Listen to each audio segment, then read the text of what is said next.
ஆசிரியர்களையே தேர்ந்தெடுக்காத ஆசிரியர் தேர்வு வாரியம் எதற்கு என பாட்டாளி மக்கள் கட்சி நிறுவனர் ராமதாஸ் கேள்வி எழுப்பியுள்ளார்.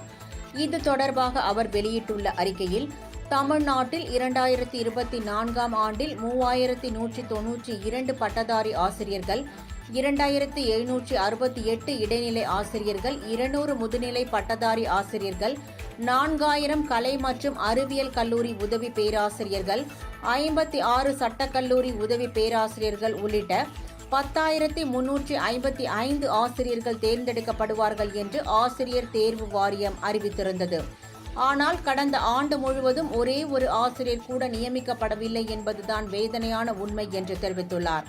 தமிழ்நாட்டில் கடைசியாக கடந்த 2022ஆம் ஆண்டு மார்ச் மாதம் அறிக்கை வெளியிடப்பட்டு அந்த ஆண்டு அக்டோபர் மாதத்தில் ஆசிரியர் தகுதி தேர்வு நடத்தப்பட்டது.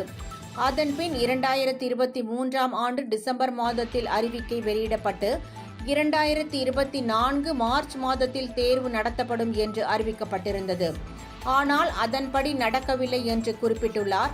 கடந்த 1.5 ஆண்டுகளுக்கும் மேலாக ஒரே ஒரு ஆசிரியரை கூட தேர்வு செய்ய முடியவில்லை என்றால் அந்த வாரியம் எதற்காக இருக்க வேண்டும், அதை மூடிவிடலாமே என கேள்வி எழுப்பியுள்ளார்.